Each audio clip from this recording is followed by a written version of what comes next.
Bonsoir tout le monde.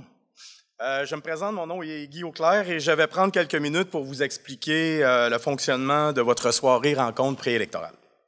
Tout d'abord, je voudrais remercier d'être ici, tout le monde d'être ici ce soir et remercier tout particulièrement les conseillères et les conseillers, la mairesse sortante et l'aspirant maire qui ont bien voulu se prêter au jeu. Je sais que d'être sous les projecteurs, c'est pas toujours évident, mais il s'agit d'un bel exercice démocratique. Dans un premier temps, nous allons demander à tous les conseillers et les conseillères de chacun des districts de Percé, soit déjà réélus ou aspirants, de se présenter et de nous expliquer, dans un maximum de 5 minutes, pourquoi il ou elle se présente comme conseiller ou conseillère et quels sont les sujets ou projets qui leur tiennent à cœur. Suite à la présentation des conseillères et des conseillers, nous aurons la mairesse sortante et aspirante, Mme Cathy Poirier, et l'aspirant maire, M. Olivier Lafontaine, qui viendront à leur tour se présenter et décrire leur vision de la ville dans un prochain mandat. Dans un second temps, il y aura une période de questions pour nos aspirants. Et pour terminer, les aspirants pourront à tour de rôle poser 2 questions à leur adversaire. Sur quoi je vous souhaite de passer une très belle soirée. Alors, pour débuter, je veux vous mentionner que Percé est composé de 8 districts. L'ordre selon lequel les conseillères et conseillers s'adresseront à vous est en fonction de leur numéro de district. Ce soir, par contre, dû à un empêchement de M. Jerry Sheen, de rester avec nous toute la soirée, nous allons débuter avec son district pour pouvoir le libérer plus tôt. Nous reviendrons ensuite avec Mme Kaëlle Vibert du district numéro 1. Alors, pour les candidats et la candidate du district numéro 2, je vous demanderai de vous présenter et de nous dire pourquoi vous vous présentez comme conseillère ou conseiller et quels sont les sujets ou projets qui vous tiennent à cœur. Je vous rappelle que vous avez un maximum de 5 minutes pour répondre. Alors, M. Sheen, vous pouvez débuter. Bonsoir tout le monde. Comme M. Auclair vient de le dire, je suis Jerry Sheen. Je suis candidat au poste de conseiller municipal du district 2. On m'entend, c'est bon? Oui, ça va. Du district 2 de Cap d'Espoir. Je réquisitionne je demande un second mandat.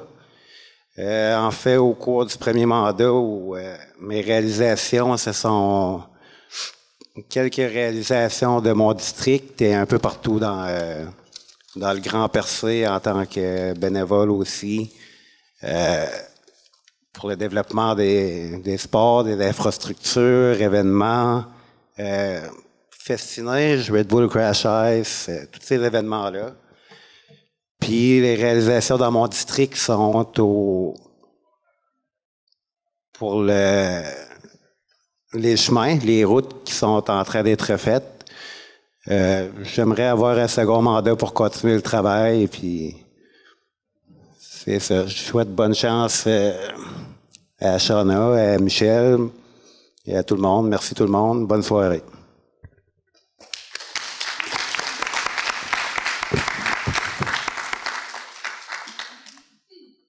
Alors, on poursuit avec le candidat ou la candidate du 2e district. On va finir le... Allez-y. Oui, c'est correct? Oui, ça va. Bon, bonsoir à tous. D'abord, je veux vous remercier de m'avoir élu Jean de Cap d'Espoir par acclamation. J'ai pas eu d'opposition, mais bon, j'ai obtenu mon poste de conseillère pour le district numéro 1. Je crois que les gens ont apprécié ce que j'ai fait lors de mon premier mandat dans le district numéro 4. Puis c'est pour ça que les gens m'ont fait confiance pour représenter Cap d'Espoir pour les 4 prochaines années. J'ai été tentée de me tourner vers Cap d'Espoir parce que, premièrement, j'y habite 1 semaine sur 2. Deuxièmement, je trouvais qu'il y avait beaucoup d'infrastructures qui touchaient les familles, les aînés, puis ça venait vraiment me chercher. Donc, j'aimerais miser sur notre centre communautaire, notre promenade, notre plage, notre halte routière, tout ça. J'aimerais que Cap d'Espoir devienne attractif quand les jeunes familles pensent à revenir en Gaspésie. On a l'école, on a une belle épicerie, on a plusieurs attraits que je pense que si les gens on travaille ensemble pour la communauté, à mettre les organismes sur place, puis qu'on essaie de développer vraiment l'aspect communautaire, familial, qu'on va arriver à rendre ça très attractif. Puis les gens vont venir s'établir dans notre Grand Percé, mais aussi dans Cap d'Espoir. Donc, merci aux gens de Cap d'Espoir de m'avoir élu. Puis, je reste à votre disposition si vous avez des questions et tout ça pour mes citoyens. Merci.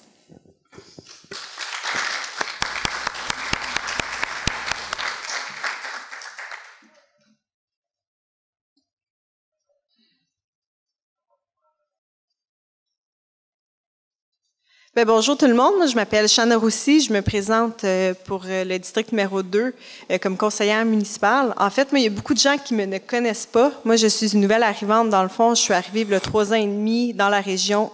J'ai emménagé dans le 2e rang, justement, plus côté de Sainte-Thérèse, si on veut. En fait, moi, de base, je suis de profession, je suis une allothérapeute. Puis en arrivant ici dans la région, malheureusement, il n'y avait pas de poste. J'ai quand même pris la décision de m'emmener dans la région quand même. J'avais un diplôme professionnel en aménagement, paysagement. J'ai trouvé un emploi ici quand même. Ça fait 3 ans que j'ai ce même emploi-là. Je suis très heureuse dans cet emploi-là. Puis, je fais quand même un peu d'hôpitaux durant l'hiver. En fait, moi, j'ai décidé de me lancer un peu dans la campagne parce qu'il y a eu beaucoup d'amour qui a été mis dans les dernières années dans le village de Percé. Là, je crois qu'il y a beaucoup de cet amour-là devrait être divisé un peu, autant dans le district numéro 2 que dans tout le reste des districts du village. Après ça, c'est sûr que autant que, tu sais, M. Chine a réussi à commencer à faire le 2e rang pour la route, il faudrait continuer à la faire. On a la route, le Rentreau aussi, qui a besoin d'amour, que les gens ils veulent que ça soit fait. On a la fameuse route de la Fontaine, que c'est sûr qu'on s'embarquera pas dans le sujet parce qu'il y a beaucoup d'amour à donner là aussi. C'est un chemin qui est utilisé par beaucoup de citoyens, autant pour se rendre à leur domicile que pour se rendre à Val d'Espoir ou aller chercher la 132 d'une façon plus rapide. Ensuite aussi, tout ce qui est l'habitation. On a besoin de nouvelles personnes pour venir emménager ici. Il y a des terrains qui sont vendus, qui sont à vendre. Alors, c'est sûr que pour alléger la réglementation à ce niveau-là, c'est quelque chose qui est intéressant pour pouvoir se bâtir, autant pour les petites maisons familiales que les maisons intergénérationnelles. Ensuite de ça, on a un parc aussi dans le 2e rang. Il manque lui aussi d'amour. Il y a des modules. Je pense qu'il est supposé y avoir d'autres modules aussi qui s'en viennent. Ce serait de créer là aussi un milieu de vie qui est intéressant pour les familles, autant pour l'enfant que pour l'adulte qui va aller dans ce parc-là. On manque aussi beaucoup de loisirs au niveau de la famille aussi. Les enfants, souvent, sont obligés de se déplacer jusqu'à Chandler pour avoir des activités sportives. En soir de semaine, souvent, les parents, rendus le soir, ben ça leur tente pas nécessairement de faire la route. Ils en font quand même. Puis, on a des parcs, on a des centres communautaires, on a des écoles qui sont accessibles pour justement avoir tout ce qui est des cours en groupe et des loisirs. C'est sûr que la COVID a mis un peu un stop à tout ça. Mais il y a quand même quelque chose à faire avec les règlements sanitaires. Alors, ben c'est ça. Moi, je me présente pour vous, les citoyens. Je vais être à l'écoute. Je veux trouver des solutions à vos problèmes. Puis, n'oubliez pas d'aller voter. C'est le 31 puis le 7. Merci beaucoup pour votre écoute.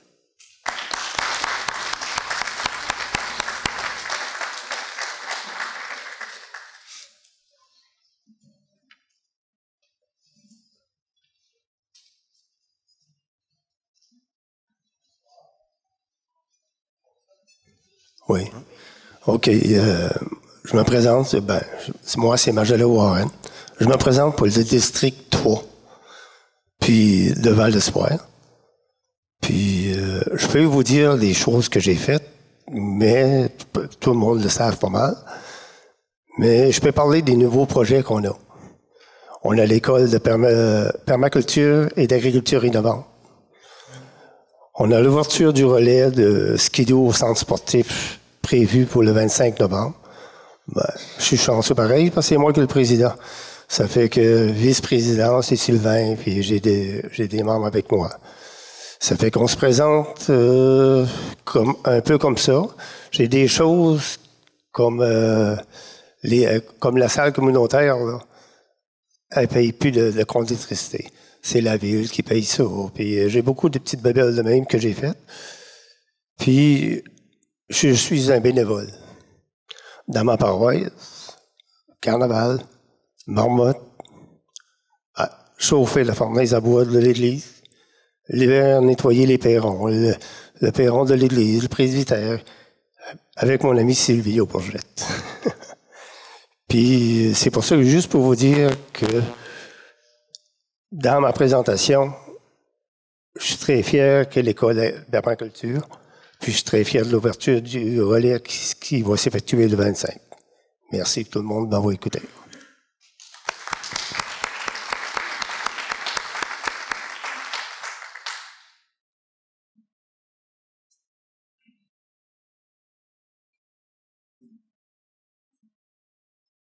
Allô? Il est bon? Bon, bonsoir. Je me présente, Michel Reil. Je me présente comme conseiller dans le district 3 de Val-d'Espoir. Je me présente avec un programme que je vais vous expliquer. La première des choses, la population me sollicitait beaucoup pour travailler fort pour les chemins. Ça fait 40 ans qu'on n'a pas eu dans ce coin-là juste des patchs tout le temps. Ça fait que... ouais. Puis, je travaille fort. J'ai eu des contacts avec des membres de l'association de FCMQ, mais un relais de skidoo, mais un vrai relais de skidoo. Pour ouvrir une journée puis fermer 3 jours. Aussi, comme vous savez, le pétrole, c'est plus comme avant. On peut organiser, les tanks, c'est hors terre. J'ai eu des contacts aussi avec une pétrolière pour ça, pour implanter du gaz dans ma paroisse. Le centre sportif pour les jeunes, que je vais travailler très fort, qu'on a toujours eu, qu'on a pu, avec une patinoire, bien entendu. Puis je suis en faveur de l'école de l'agriculture innovante. Là, j'ai une question. Madame. Je voudrais avoir un CPE qui s'implanterait avec l'école d'agriculture. S'il y a quelqu'un des deux qui se présente maire, appuie ça. Hein? On va savoir ça tantôt. Puis, du dézonage. Il y a beaucoup de nouveaux arrivants qui veulent se construire. On aimerait ça, dézoner une partie qu'on pourrait au moins construire pour nos personnes aînées aussi, que tout le monde semble oublier. Ça fait que là-dessus, c'est pas mal tout. Je vous souhaite une bonne soirée. Puis, je vous remercie de votre confiance pour le 7 novembre. Merci beaucoup.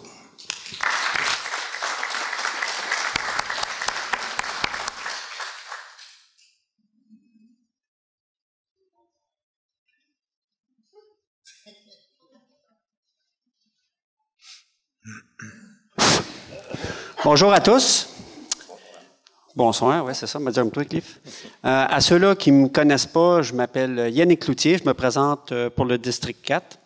Moi, Yannick Cloutier, lui, il vient de l'Anse-à-Bois-Fils. Il opère un garage de réparation d'alternateurs démarreurs depuis 1996. Je suis aussi copropriétaire du magasin général historique de l'Anse-à-Bois-Fils où je fais une grosse partie de la gestion de toute cette grosse patente-là. Au niveau de mon programme électoral, que j'imagine que vous avez pas mal tout reçu par la poste, il y en a peut-être qui l'ont jeté, il y en a peut-être qui l'ont lu, ils ont peut-être été déçus qu'il n'y avait rien d'écrit dedans au début, mais le second que j'ai envoyé, là, il était vraiment sur la coche. Fait que dans mon programme électoral, je viens parler un peu d'une autre vision du développement, qui est ma vision à moi. Au niveau des coops d'habitation, au niveau du logement, au niveau des toits végétaux, je viens parler aussi que j'aimerais ça qu'on pourrait serait capable de modifier notre réglementation pour être capable d'installer des toits végétaux sur nos remises. J'ai aussi un amendement que j'aimerais apporter au niveau du développement, au niveau des mini-maisons. Puis, tabarnouche, ça va pas bien. Non, mais c'est ça, j'étais parti un air d'aller, mais là, ça a slacké. Oui, je n'ai trop, c'est ça qui arrive, oui. J'ai aussi un projet de développement pour des chalets dans la route du Pont-Knox, au 2e rang de l'Anse-à-Bois-Fils. Ça serait de passer une ligue électrique aussi. Je m'en viens aussi proposer d'installer une 2e information touristique à Cap-d'Espoir pour accueillir nos touristes qui arrivent justement dans la région, au lieu de venir tout de suite ici à Percé, puis qu'on se ramasse avec tout le monde qui est pris comme d'un temps en même place, parce que, d'après ce que j'ai pu comprendre, je les ai comptés à soir, là, il y a juste 3 parkings. Hein, c'est vrai, il y a juste 3 parkings. Moi, de la manière que je vois ça, conseiller, moi j'ai plus des vues socio-économiques globales qui sont pas mal plus axées sur les résidents permanents de mon secteur, puis les résidents à l'extérieur de mon secteur aussi. Moi, ce que j'aimerais, c'est faire en sorte qu'on peut rendre beaucoup plus accessible et beaucoup plus accommodant tous les projets et tous les problèmes. Non, c'est pas ça. Non, je suis rendu ici. Moi, ce que je veux, c'est faire en sorte qu'on peut accommoder le plus possible la population dans tous leurs projets de vie, qu'ils soient gros ou petits. Je suis très conscient aussi de la réalité de tout le monde ici dans notre secteur, puis surtout dans mon district, soit au niveau du travail, soit au niveau du logement, soit au niveau du tourisme, aussi sur les services qu'on a sur le territoire, puis au niveau de la famille aussi, au niveau des CPE. Comme Michel disait tantôt, qu'on serait intéressé à voir si un des deux aspirants maires serait intéressé à aller dans ce sens-là, dans notre sens à nous autres, pour nous aider. Avant de me présenter conseiller, il faut dire que j'y ai pensé à 2 puis 3 fois, parce que j'ai vite réalisé qu'on se ramassait souvent pris entre l'arbre puis l'écorce, qu'on avait des décisions à prendre qui pouvaient vraiment déranger certaines personnes, n'arranger d'autres, puis que c'était vraiment pas du bonbon, puis qu'au bout de la ligne, fallait vivre avec aussi. Moi, je m'en viens ici pour faire ma place. Puis je m'en viens ici aussi pour contribuer à l'essor économique de ma belle région. Je pense que Percé, c'est pas juste une ville. Je pense que Percé, c'est pas juste des villages. Je pense qu'on est une petite communauté terriblement tissée, serrée, malgré tout nos problèmes qu'on peut rencontrer. Puis moi, partout où je vais dans le monde, je suis pas gêné d'arriver puis de dire, quand on me demande d'où je viens, je dis que je viens de Percé, en Gaspésie, puis que c'est la plus belle région au monde pour vivre. Merci beaucoup.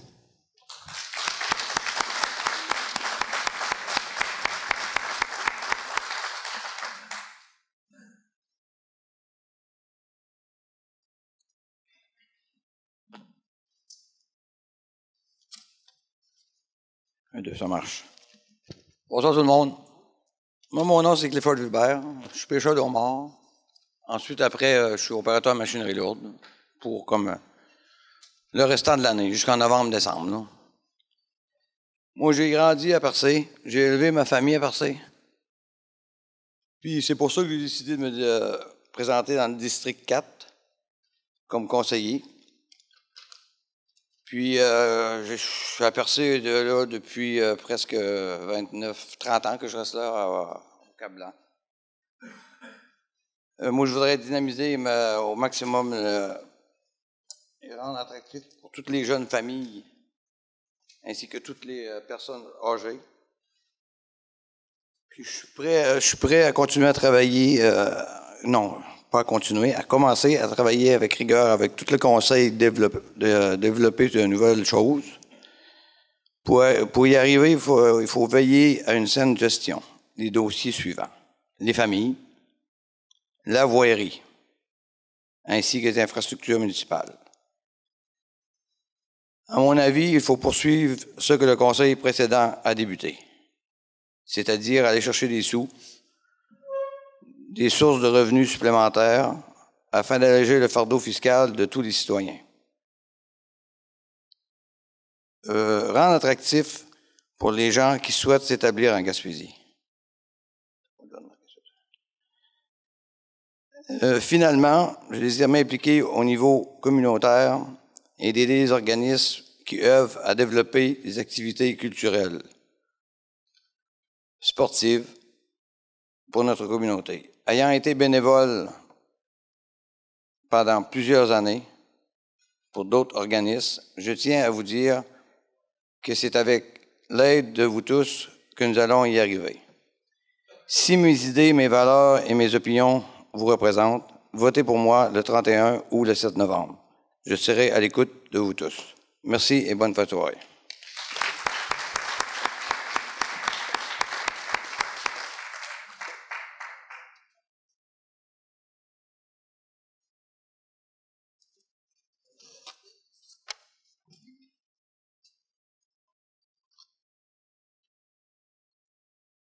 Bonjour, mon nom est Gaétane Aucoeur.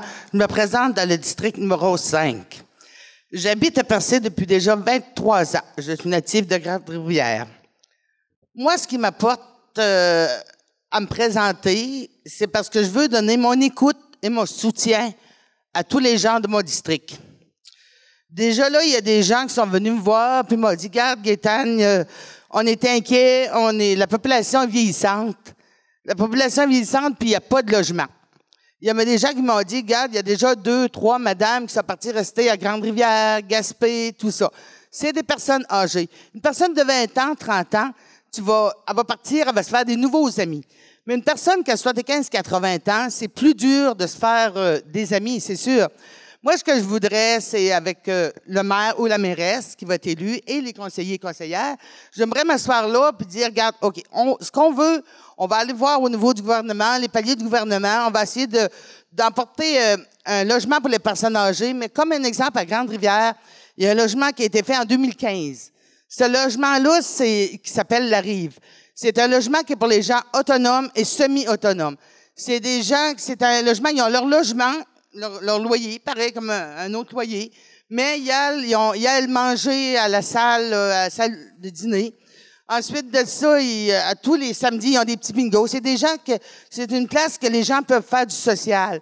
Ils ont besoin de social. Les gens âgés, autant que nous autres, on a besoin du social. Surtout avec la COVID qu'on vient de vivre, c'est encore pire, tu sais. Moi, ce que j'aimerais apporter aussi, c'est qu'il y a des gens moi, j'ai beaucoup jasé avec les gens, puis je suis une femme qui a beaucoup jasé avec le monde, de tous les âges, que ce soit des jeunes, des personnes âgées, des moins âgés, j'aime discuter avec eux autres. Ils m'ont dit, regarde, on aimerait ça marcher, nous autres, l'hiver, à Percé, mais il y a 2 côtés de trottoir. Pourquoi qu'ils dégagent pas un côté de trottoir, puis en sécurité, est-ce qu'on peut marcher en sécurité? Parce que les gens, tu sais, à Percé, l'hiver, il n'y a pas trop de choses à faire. Tu sais, je veux dire, on se cachera pas ça, c'est la réalité. C'est qu'ils voudront garder un côté de trottoir pour qu'ils peuvent aller marcher, puis ils rencontrent leur ami, puis ils s'arrêtent, puis ils jasent, puis tout ça. C'est ça que les gens ont besoin là, de tous les heures. Aussi, il y a des gens qui m'ont parlé d'une piste cyclable. Moi, je travaille dans un camping. Je travaille dans le camping Havre de la Nuit à Percé, ça fait 14 ans. Il y a beaucoup de gens qui arrivent avec leur bicyclette, puis qui me disent, c'est le fun d'apporter notre vélo à Percé, mais je te dis que c'est stressant aller dans le village là, avec l'achalandage qu'il y a. Il y a beaucoup d'achalandage. Ils ont peur à leur sécurité. Ils ont peur de se faire frapper. Ils ont peur de nuire à la circulation. Fait que les gens, ils se disent, on ne prendra pas le bicycle. On va le laisser là. Mais la demande est grande, et de plus en plus grande. Autant le touriste que les gens d'ici, la demande est grande. Aussi, il y a un autre problème qui m'a fait peur, c'est que pas loin du bloc des personnes âgées, il y a un jardin communautaire qui est là. Fait que les gens, il y a des ennuyés, puis moi, c'est pas des jeunes, il y a quelques jeunes, mais c'est des gens plutôt comme un exemple de 65 à 85 ans qui sont là. Fait que ces gens-là, ils me disent, on est obligé de transporter nos barridos. Tu sais, nos barridos pour aller là. Moi, ce que je voudrais leur apporter, c'est mon soutien pour qu'ils ont l'eau directement à leur petit jardin puis qu'ils aillent se désennuyer. Il y a là, tu sais, pour faire un peu de conserve, tout ça, mais c'est surtout pour aller jaser. Tu sais, pour aller jaser, faire du social. Il y a aussi un problème que je vois aussi, qui est grand, puis que je pense qu'il va s'augmenter d'année en année. C'est au niveau des travailleurs qui veulent venir travailler à Percé. Il n'y a pas de logement. Ce que je voudrais, moi, là, mettons, j'espère que je vais rentrer si je rentre, m'asseoir là, puis avec les employeurs, puis dire, OK, qu'est-ce qu'on peut faire pour résoudre ce problème-là? C'est présentement, puis pour les années qui vont suivre, là. C'est un problème qui est quand même criant, puis qui va se continuer tout le temps. Au niveau des nouveaux arrivants, moi, je suis 100% d'accord à les accueillir, puis essayer de les incorporer dans les activités qui se passent dans la ville de Percé. Ça, là, je suis pour ça à 100%. Tout ce que je vais avoir à ma disposition pour leur aider, je vais leur aider parce qu'on a besoin des nouveaux arrivants. Tu sais, ça, on n'a pas à se cacher de ça. On a besoin du tourisme, on a besoin des nouveaux arrivants aussi. Aussi, il ne faut pas oublier nos jeunes. Il y a tellement de beaux projets qui ont été faits, comme le Crush Ice qui a été fait, le Festineige. Je m'engage avec eux autres de continuer les activités qui se passent dans le village. C'est sûr que je m'engage aussi à représenter les citoyens de Percé au conseil municipal dans l'intérêt de ma municipalité. Pour terminer, le 31 octobre et le 7 novembre, on vote Gaétane au cœur des citoyens de la ville de Percé. Un gros merci à l'appui, aux gens qui vont m'appuyer. Merci 1000 fois. Bye-bye.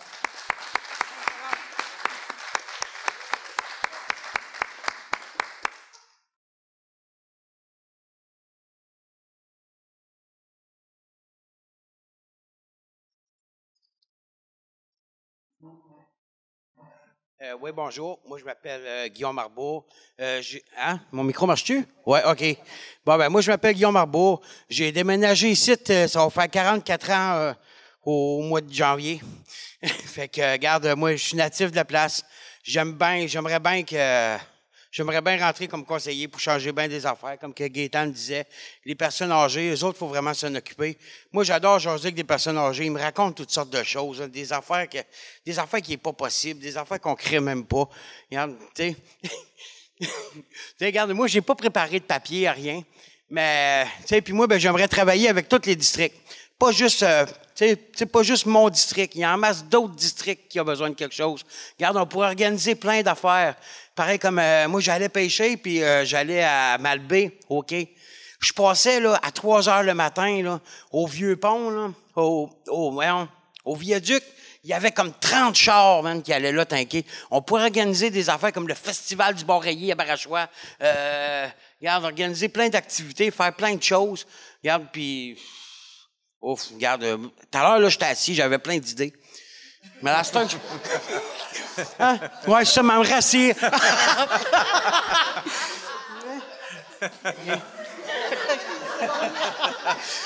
OK. Puis, on a nos haltes routières. On a des belles haltes routières. Puis les haltes routières, je sais pas, ils s'en allent. On dirait qu'ils s'en allent, ça abomme un peu. Les toits sont toutes défaites. Regarde, on a bien des infrastructures qui sont bien maganées. Même ici, l'Oasis, là, faites le tour. Là, le toit, ici, là, il est à refaire. Là. Regarde, on a l'église là qu'on parle. Là. Regarde, un gros projet. Là, il va falloir que le Vatican rouvre ses coffres. Là. Non, mais c'est parce que, regarde, moi, cette église-là, j'aimerais pas la laisser aller vraiment. Parce que bâtir une autre église ici, ça va être compliqué. Puis, regarde, puis, là, jusqu'à date, j'écoute le monde parler. Puis, j'ai hâte, si je rentre, j'ai hâte de travailler avec eux autres. Jusqu'à date, je les aime toutes. Il en reste 2 autres, on verra. Non. Ouf. Hein? Regarde, puis... Hein?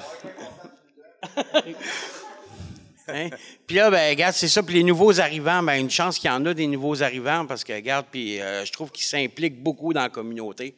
Regarde, ce ne serait pas des nouveaux arrivants. Je pense qu'il manquerait une couple d'activités qu'on est chanceux de les avoir. Parce que j'écoute les réunions de la ville, puis il y en a beaucoup des nouveaux arrivants qui arrivent avec des projets, puis...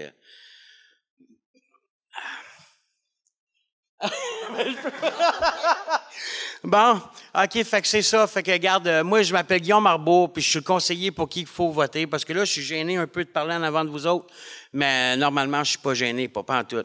Fait que si vous voulez venir voter le 7 ou bien le 31, le 31 puis le 7, ben venez voter, puis votez Guillaume Marbeau, parce que moi, je trouve que je suis la meilleure personne pour vous représenter, que vous venez de n'importe quel district, de 1 à 8, même du district 9.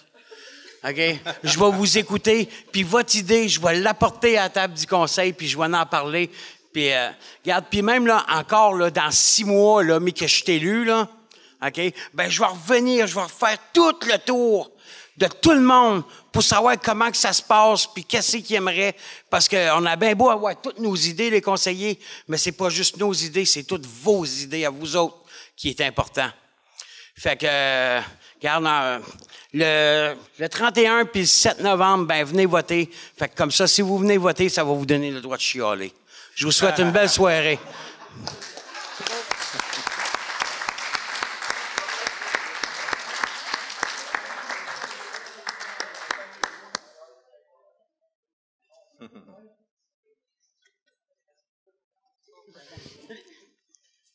Bonsoir. Je me présente, je m'appelle Doris Réel, je suis conseillère pour le district 6 qui comprend Coin-du-Banc, Bridgeville, Barachois-Ouest et Vauclin. Moi, mes accomplissements que j'ai faits dans les 4 années dernières, ma plus grosse réussite, c'est la rivière aux Émeraudes. Et grâce au futur beau et gros projet qu'il va y avoir à la rivière Émeraude Bridgeville va rayonner au sein de la grande ville de Percé. Je suis impliquée dans beaucoup communautaires. Je suis présidente de MADA, surtout pour nos personnes âgées qu'on veut garder, qui ont une belle qualité de vie chez eux, puis on veut leur donner des répits, toutes sortes de choses. Ça m'apporte beaucoup à cœur, les personnes âgées. Je suis dans MADA, je suis dans l'OMH de Percé, l'Âge d'or de Bridgeville, Cercle de fermières de Bridgeville, Centre récréatif de Barachois et Comité de patrimoine historique de Percé. Je fais beaucoup d'activités pour les enfants aussi, surtout l'Halloween depuis quelques années et Noël pour les enfants. Pendant le COVID, on a fait avec le Centre récréatif de Barachois, on a fait un projet pour le COVID. Moi, j'ai livré beaucoup dans le district 6, des repas à nos personnes âgées, de la laine, d'handicraft, tout, et en collaboration avec Patricia Sainte-Croix qui a fait le district 7 à M. Jonathan.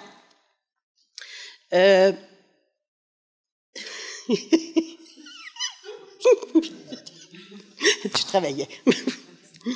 Fait que c'est ça, je suis beaucoup impliquée, puis je vais continuer d'être impliquée dans la communauté.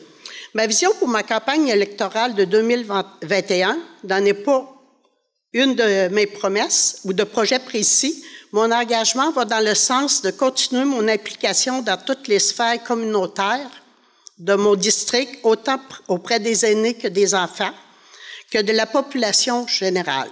Cela, je peux le promettre en étant certaine que ce qui arrivera. Je crois que mes actions antérieures ont prouvé le sérieux de ma démarche. J'ai été disponible et volontaire en tout temps pendant ces 4 années. Étant élue par acclamation, je ne prends rien pour acquis. Je vous assure de ma disponibilité et de mon implication encore pour les 4 prochaines années.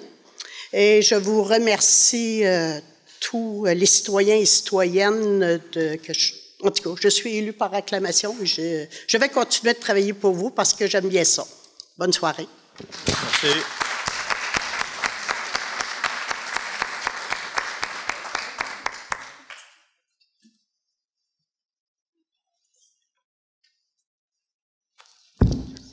Merci. Merci, Lynn. Bonsoir, mon nom est Jonathan Côté. Je suis conseiller élu sans opposition du district numéro 7 qui s'étend du Café Couleur au Nordais. Je suis copropriétaire du Café Couleur à Barachois et maître de poste à Val d'Espoir. Depuis 2 ans, j'ai contribué au projet suivant du district que je représente. La réfection de la rue Bellance qui est en cours, les rénovations du centre communautaire, la caserne de pompiers de Barachois et les travaux qui sont en cours aussi à la halte routière de Barachois qui vont se poursuivre l'année prochaine. Dans le prochain mandat, j'aimerais ouvrir un dialogue entre la ville de Percé et les citoyens du district numéro 7 pour trouver des solutions pour que notre territoire soit vivant et habité à l'année. Je veux continuer à participer à la réfection des rues de mon district, il en reste encore 4 grosses, et je veux continuer de faciliter la communication entre les citoyens, les organismes communautaires et la ville de Percé. Je tiens à souligner le respect et l'esprit de compromis au sein du conseil sortant. J'ai aimé travailler avec vous et j'espère retrouver ce climat de travail dans la future équipe. Je tiens à féliciter Doris Réel et Nicolas Sainte-Croix pour leur réélection. Nos trois voix seront fortes pour les communautés de Malbaie. Félicitations à Alison Caillette-Vibert pour sa réélection et je souhaite bonne chance à tous les autres candidats. Même si mon nom n'est pas sur le ballot à Barachois, sur le bulletin de vote à Barachois, allez quand même voter pour le poste le plus important de la ville. J'ai pas fait mon 5 minutes, hein? Je peux m'adresser en anglais aux gens de Barachois. Oui. C'est 90% anglophone. Hello, my name is Jonathan Côté. I am a city councillor and I was elected without opposition for our district. I am co-owner of the Café Couleur and postmaster in Val d'Espoir. For 2 years, These are the projects that I participated in. The refection of the Belance Street, which is now in process. The renovation of our community center. The city, the fire hall. We don't have a city hall in Barachois anymore since 1971. And work in the halte routière of Barachois. In the next mandate, I would like to open a dialogue with the citizens of our district and the city of Percé to find solution to bring vitality to our district and to bring people to live all year long in our nice village. And I want to continue to participate in the refection of the street of our district. And I want to continue to facilitate the communication between the citizen, the communitary organism of our city. I want to pinpoint the respect and the spirit of compromise that was in the heart of the exiting council. I enjoyed working with each one of you. And I want to congratulate Doris Réel and Nicolas Sainte-Croix for their re-election. Our three voices will be strong for the communities of Malbaie. Congratulations to Alison Cahill for her re-election, and good luck to everybody. And in the other district also, where everybody was elected by acclamation, I tell you to go vote for the position of mayor. Thank you.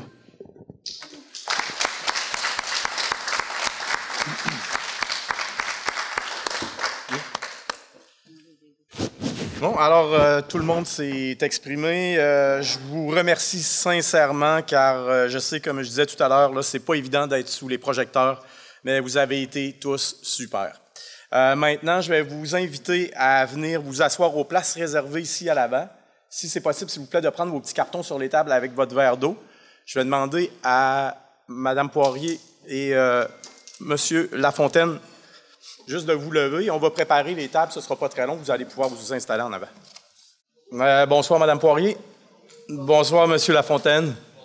Je voudrais d'abord vous remercier de votre présence et sans plus tarder, je demanderai de vous présenter et de nous dire quels sujets et projets vous tiennent à cœur. Vous avez un maximum de 5 minutes et je veux mentionner que le hasard a décidé que ce soit M. Olivier Lafontaine qui débute. OK. Normalement, j'aurais été un gentleman, j'aurais laissé la place aux femmes, mais si c'est ce qui a été décidé, je l'accepte. Oui, c'est le hasard. Oh, il y a un fil trop court ici.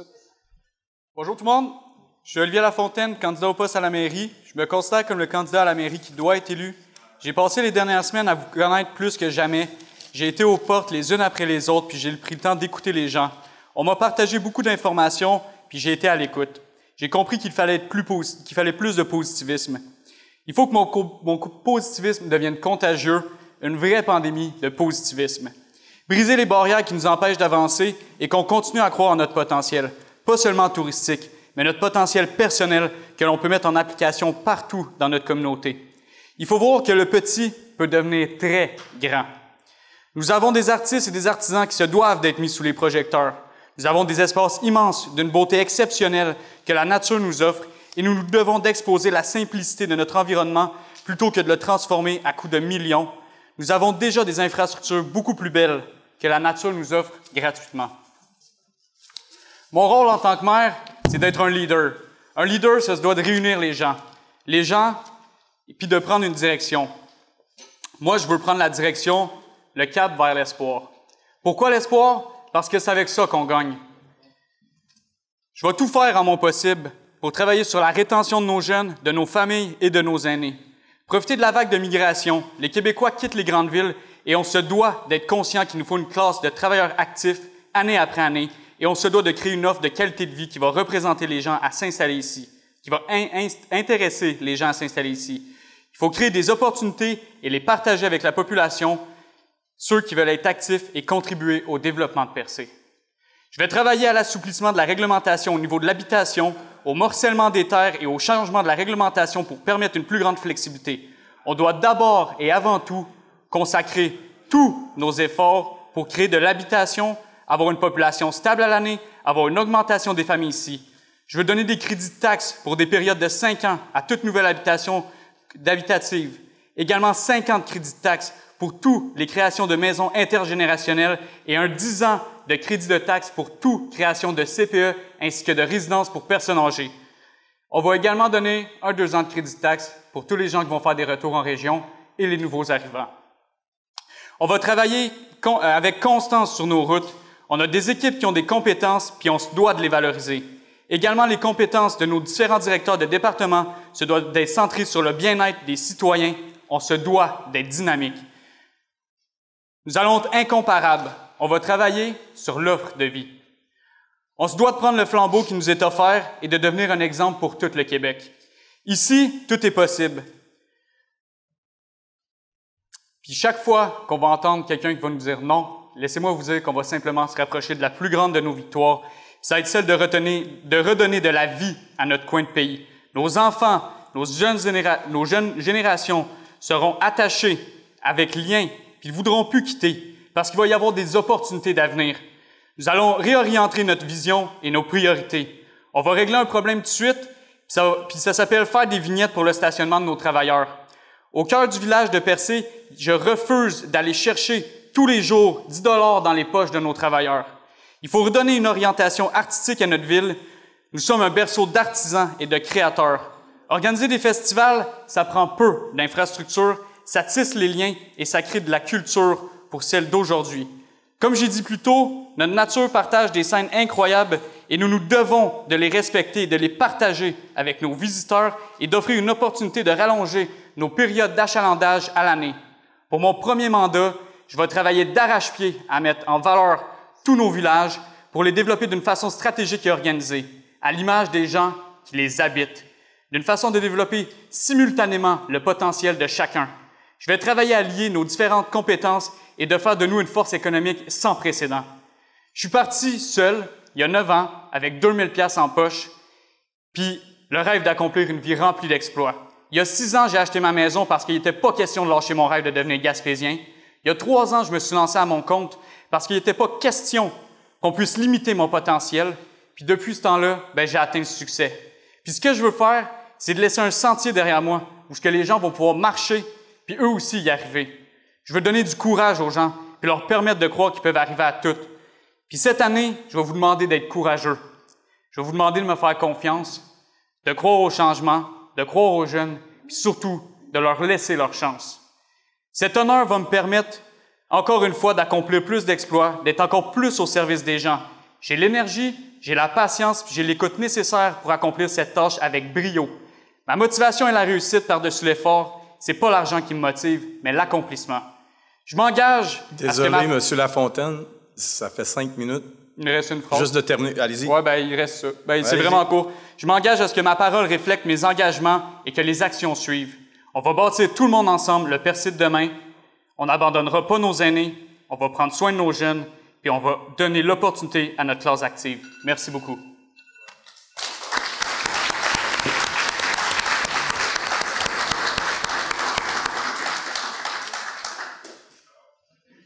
Madame Poirier. Merci beaucoup. Alors, bonsoir tout le monde.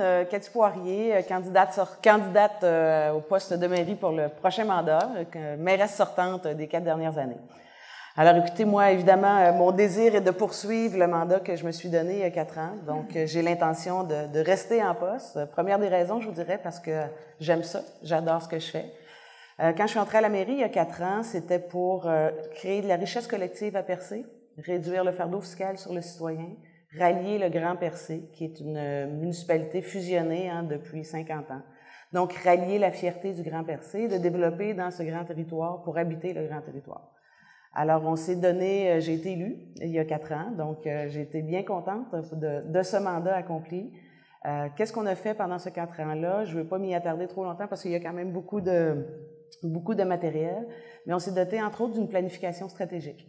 Donc, qu'est-ce qu'on a fait en entrant en poste? C'est de se dire, OK, qu'est-ce qu'on veut faire, où on veut aller, et de se donner les moyens d'y arriver. Donc, première des choses, on a fait à l'Hôtel de Ville, déjà avec la base des directeurs municipaux, on a fait un diagnostic organisationnel.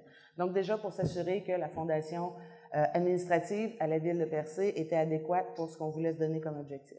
Ce qu'on a fait par la suite, c'est rencontrer les citoyens. Donc, on a fait des consultations citoyennes sur l'ensemble du territoire pour aller rencontrer les gens, à savoir quels étaient les besoins, quelles étaient les envies, quelles étaient les demandes et ainsi de suite. Pour ensuite, avec toutes ces grandes consultations-là qu'on a fait, on s'est rassis avec le conseil municipal pour faire une planification stratégique. Donc ici, on a une planification structurée, laquelle a des axes de développement qui sont habités par des actions. Donc l'idée, c'est de... L'idée de cette planification stratégique-là, suite aux consultations citoyennes, donc l'ensemble du territoire, comme je vous mentionne, c'est de mettre en place des actions qui nous permettent d'arriver à ces objectifs. Donc, comment on va arriver? Bien, c'est dérangeant, tout le monde qui parle? Ça va. Merci. Donc, je reviens à notre structure qu'on s'est mis en place. L'idée, c'est de se faire une planification logique pour arriver avec des actions cohérentes pour arriver aux besoins qu'on a à la fin. Ce qui est un grand constat à la Ville de Percé, c'était le fardeau fiscal chez le citoyen. Donc, c'est difficile avec un budget, quand on arrive en place et on constate que le budget municipal est sollicité à déjà plus de 90% pour l'entretien, pour tout ce qui est déjà de base à la Ville de Percé. Il reste moins de 10% pour créer des événements, pour la culture, pour les loisirs, pour tout ce qui est autre, ce qui est augmentation puis l'amélioration de la vie et la qualité de vie du citoyen propre, surtout au niveau communautaire. Donc, on a fait des actions qui nous permettent d'aller chercher des revenus différents. Vous avez pu les constater. On a tarifé nos stationnements municipaux avec des gratuités pour les citoyens pour nous permettre d'aller chercher des revenus. On a fait une redevance réglementaire qui est toute nouvelle, qui va nous permettre de tarifer l'utilisateur payeur, qui va venir dégager dans notre budget municipal plus de 800 000 $ de frais qui sont déjà liés à l'industrie touristique. Donc, c'est important pour nous. Percé, c'est grand. Percé, c'est 70 km de côte, c'est 550 km², c'est très peu de citoyens, de contribuables. Alors, ce que moi je veux faire, puis ce que je veux continuer à faire dans les années à venir, c'est d'améliorer la qualité de vie des citoyens. On parle des familles, on parle des logements. Évidemment, il y a des projets dans tout ça, dans notre planification stratégique. On a un projet pour faire venir des travailleurs, donc on est en acquisition présentement, on est en négociation pour l'acquisition de bâtiments pour les travailleurs extérieurs, parce qu'on a une cote d'amour assez exceptionnelle. Vous savez qu'il y a des pénuries d'emplois dans tout le Québec, partout. À Percé, on est chanceux, quand on affiche des postes, Percé, on les comble, nos postes. Les gens veulent venir travailler à Percé, que ce soit pour des postes professionnels, des postes saisonniers, on est chanceux. Notre problème, c'est le logement. Donc, évidemment, il y a des projets sur la table pour le logement, autant pour les maisons des aînés. Il y a eu de la demande à Val-d'Espoir et à Saint-Georges, entre autres. Ces deux secteurs qui ne sont pas couverts par les OMH présentement. Donc, on est en train de travailler là-dessus, regarder les programmes au cœur du village pour les emplois touristiques, mais avec de l'habitation aussi à l'année à l'intérieur de ce bâtiment-là. Donc, ça, je pense que c'est des bases solides pour arriver à nos fins. On est à l'écoute de nos comités. Je pense que je suis assez fière de ce qu'on a mis en place. La politique MADA, on a parlé des aînés tout à l'heure beaucoup, mais sachez que la politique MADA, elle a été renouvelée, elle est là en place pour un autre 4 ans. Donc, il y a des actions, c'est des consultations citoyennes aussi qui sont faites. Donc, c'est important de continuer à écouter les citoyens. Moi, ce que je vous dis, c'est j'ai envie de continuer, j'ai envie de poursuivre. Les finances vont très, très bien à la Ville de Percé. J'aime mon boulot. 4 ans, c'est très, très court pour arriver à mettre une planification en place. On peut se donner les idées, les objectifs, mais après ça, ça semble facile de régler des infrastructures ici et ainsi de suite. Merci, Mme Poirier. J'ai-tu droit à mon 10 secondes de plus? Oui, tout à fait. Oui. Donc, ça prend du temps pour mettre les trucs en place. Les demandes de financement, les demandes de subventions. Quand on parle des routes, il y a des priorisations qui sont faites par des firmes d'ingénierie externes qui viennent prioriser. Présentement, on a fait 18,5 km sur les infrastructures routières, ce qui n'avait pas été fait depuis 1993, depuis que ces routes-là ont été rétrocédées. Donc, c'est plein d'exemples. Je pourrais vous en parler pendant des heures. J'ai malheureusement 5 minutes et demie. Merci, M. Auclair. Alors, écoutez, je serai là pour répondre à vos questions. Si vous avez envie d'en savoir plus, on reste là.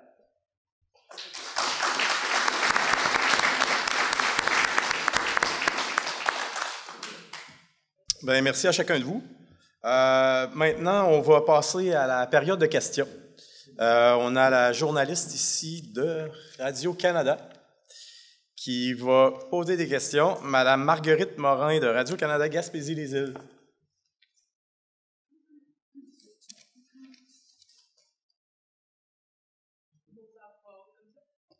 Oui, allez-y. Bonsoir, premièrement. Voulez-vous vous placer sous le... Bonsoir.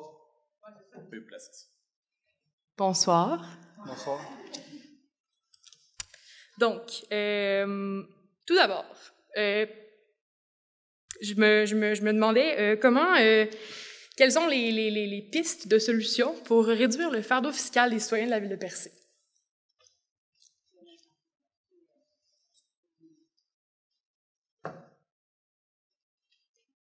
Bon, on m'a demandé de poser des questions. Vous pouvez poser les questions. OK. Ben, dans le fond, aux deux, là, vous pouvez aller à tour de rôle, puis... Je vais laisser M. Lafontaine y aller, puisque j'ai déjà fait une réponse là-dessus. Je reviendrai. Je pense que la stratégie première pour alléger le fardeau fiscal de la ville, c'est vraiment d'analyser les finances puis d'y aller où c'est que c'est important de mettre nos investissements. C'est sûr et certain que, l'action qui a été prise par Mme Poirier, c'était une action qui était quand même stratégique au niveau de la redevance de 1 $. Par contre, moi, ce que je compte faire, c'est vraiment de faire une saine gestion de cet argent-là, parce que c'est important, premièrement, de faire la traçabilité des fonds, de vraiment savoir où c'est qu'ils vont. Puis ensuite de ça, c'est surtout de faire le maintien de ce qui est là. Je crois qu'il y a des projets déjà qui sont sur papier. Je ne compte pas nécessairement les arrêter ou quoi que ce soit. Je crois qu'il y a un beau cheminement qui est à faire là-dedans. Mais c'est vraiment au niveau, je pense, de la traçabilité des fonds et de la transparence qui va être important. Parfait. Sinon, peut-être la question s'adresse à Mme Poirier ou aux deux, là, si vous voulez répondre. Est-ce que vous avez terminé votre réponse, M. Lafontaine? Oui. C'est bon? Si je peux répondre à la même question?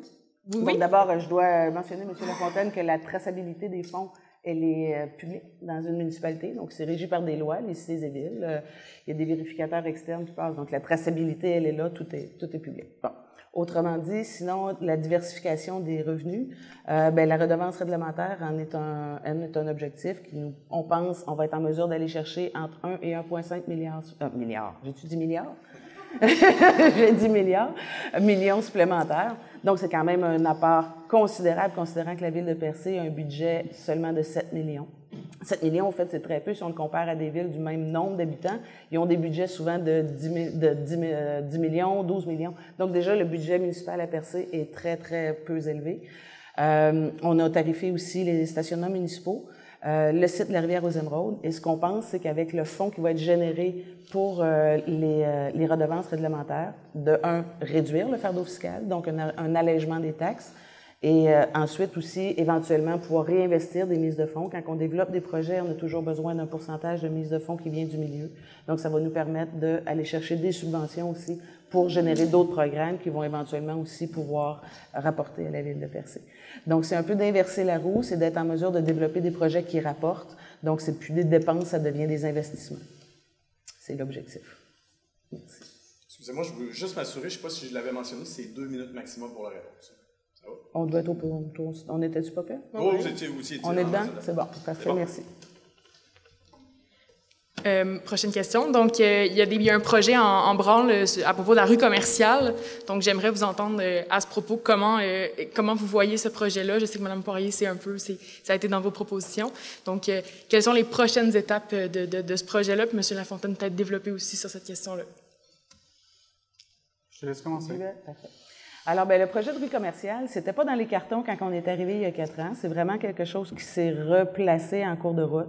L'idée de ce développement de rue commerciale-là, c'était, oui, de faire du développement dans ce secteur-là, mais de le faire de façon différente. Donc, on se souvient tous en 2016, quand il y a eu un référendum, je pense que la population s'était exprimée clairement sur le désir de voir la réalisation du projet.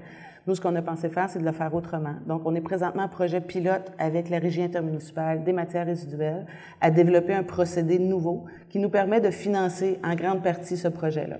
Donc, on veut faire de l'asphalte avec du plastique recyclé, ce qui va nous permettre de dégager, puis on s'était engagé, puis ça va être c'est le souhait du futur aussi, de pas avoir que le citoyen ne soit pas taxés pour cette construction de rue-là. Donc, en allant faire un projet pilote innovant, éco-conscient, ça nous permet d'aller chercher des subventions pour le financement autre. Donc, on a déjà un terrain, on a fait un processus très, très, très exhaustif pour aller en appel d'offres avec un concours, lesquels il y a eu un dépôt, donc une vente de terrain qui va se conclure sous peu, ce qui nous permet maintenant d'avoir des caractéristiques très claires pour le développement de cette rue-là et de pouvoir y aller aussi un peu plus avec du démarchage. Donc, ce qu'on veut faire, c'est aller avec des commerces qui vont être non concurrentiel avec l'ensemble des commerces du cœur du village, donc aller chercher des services. On ne veut pas que ce soit nécessairement que des boutiques dans cette rue-là, on veut que ce soit des services pour les citoyens du Grand-Percé et pour le cœur du village. Donc, on amène des apports nouveaux avec des secteurs d'activité qui vont nous permettre de fonctionner un peu plus à l'année. Donc, c'est l'objectif de la rue commerciale qui va se développer au cours que le financement va être autorisé. Donc, il y a un montage financier à faire et la réalisation viendra là, suite à la réalisation du montage financier. Moi, au sujet de la rue commerciale, c'est sûr et certain que ça a été un sujet qui a énormément divisé la population. C'est ce qui avait créé le dernier référendum. Je crois que la population aurait quand même à dire son mot là-dessus. La rue commerciale, moi, je la verrais beaucoup plus comme, oui, peut-être avec des commerces, mais beaucoup plus axée vers le résidentiel ou vers le service aux citoyens. C'est sûr que, comme depuis tantôt, il y a des gens qui ont parlé de CPE. Je pense que ça peut être un endroit, justement, avec tous les travailleurs qui travaillent ici au milieu du village, d'avoir un endroit où c'est que quand on se rend à notre lieu de travail, on a un endroit où c'est qu'on peut laisser notre enfant, qu'on n'a pas besoin de faire un détour immense. Ensuite de ça, même principe pour les personnes âgées qui habitent au cœur du village de Percé. Je trouve que ce serait un très bel endroit. Ce serait un endroit qui serait accessible pour eux directement à côté de l'épicerie, au cœur de tous les petits commerces qui sont directement à proximité. Donc, des résidences de personnes âgées, je trouve que ça aurait potentiellement plus d'intérêt.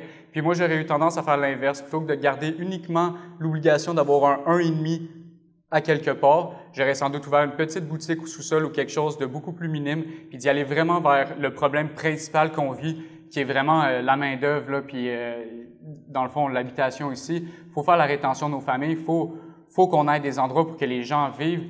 Percé veut rester vivant. Il veut rester vivant l'année. Bon, c'est intéressant que les gens aient une proximité, que si leur commerce est là, qu'ils ne sont pas obligés de partir dans une tempête de neige puis de risquer leur sécurité. C'est des endroits aussi qui vont être beaucoup plus propices, selon moi, pour créer l'habitation. C'est un projet, moi, j'irais beaucoup plus, encore une fois, consulter les citoyens. Il ne faut pas oublier que c'est la chose qui a énormément créé de division entre nous. La politique, c'est pas fait pour diviser le monde, c'est fait pour nous rassembler. Donc, c'est de cette façon-là que je verrai ce projet-là.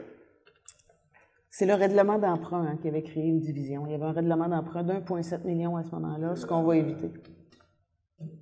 Ah, j'ai pas le droit de répliquer. Pardon. Désolé. Un enjeu qui a été mentionné beaucoup dans la présentation des programmes électoraux des candidats pour les postes de conseillers, ça a été l'état des routes. C'est quelque chose qui concerne beaucoup les candidats au poste de conseiller. Donc, j'aimerais vous entendre là-dessus. Qu'est-ce qui se passe avec les routes à Percé? Donc, c'est quoi les choses mises en branle pour gérer l'état des routes à Percé? J'y vais? Bon, je peux commencer, ça ne me dérange pas. Oui. OK. L'état des routes, dans le fond, c'est pas compliqué. Je pense qu'il aurait dû avoir un petit peu plus d'attention là-dessus parce que selon des conseils municipaux en soirée, on a su comme quoi les fonds étaient déjà disponibles, mais n'avaient pas nécessairement été utilisés. Fait que moi, je considère qu'il faut être vraiment très vigilant, surtout quand on travaille temps plein. Il faut être focus sur les besoins de nos citoyens. C'est sûr qu'on a des routes qui ressemblent, tout comme la route de la Fontaine. Bon, on dit que c'est une route qui n'existe même pas. Parfait, c'est ce que vous voulez prétendre, mais cette route-là, physiquement, elle est là. Elle joint un système d'incendie jusqu'au village de Val-d'Espoir qui peut également relier des services d'ambulance. On a des gens qui nous ont fait certaines mises en scène avec des conifères et autres pour vraiment accentuer puis rendre cet endroit-là un peu plus, je dirais, visible pour la majorité de la population. On a des routes qui sont littéralement dangereuses.